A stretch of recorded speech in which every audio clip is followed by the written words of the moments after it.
રામ રામ ખેડૂત ભાઈઓ। તો આજે આપણે ફરી પાછો જીરામાં 7 દિવસ પછી દવાનો રાઉન્ડ ચાલુ કર્યો છે અને આજે આપણે દવા છાંટીએ છીએ ટાટાની સાર્થક। અને આ સાર્થકની અંદર આપણે જે અર્ગોન છાંટીએ ને, જે અર્ગોનની અંદર જે આવે છે ક્રેસોક્સિમ મિથાઇલ, એ આની અંદર 14% આવે છે, સોરી 15%। અને આપણે જે જટાયુ છાંટીએ છીએ એનું પાણી અંદર કોમ્બિનેશન આવે છે સાર્થકની અંદર ક્લોરોથાયોનિલ 56%। એટલે આની અંદર કેરોક્સિમ મિથાઇલ 15% અને ક્લોરોથાયોનિલ 56%, એટલે કે અર્ગોન અને જટાયુનું કોમ્બિનેશન આવે છે અને આ મમરી ફોર્મની અંદર આવે છે। અને 1 કિલામાંથી 25 પંપ થાય અને એક પંપે 40 ગ્રામ નાખવાની આવે। એટલે આ ટાટાની વસ્તુ આવે અને સારી વસ્તુ આવે।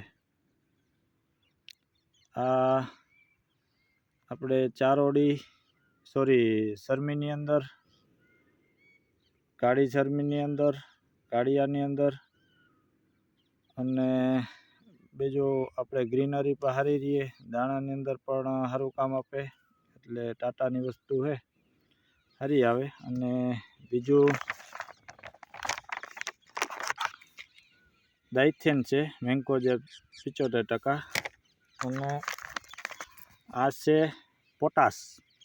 અત્યારે જો દાણો થવાનું ચાલુ થયું છે એટલે પોટાશ છે એ દાણા માટે એક અગત્યની વસ્તુ છે।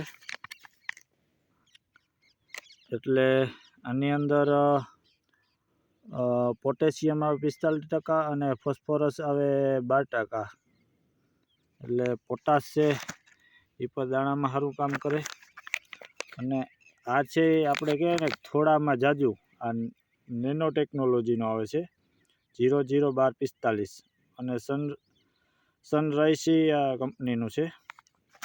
અને આ ચારોડી માટેની છે નિફ્ટી માઇક્રોબુટાની 10% WP, આ ચારોડી માટેની છે, નોર્મલ દવા છે।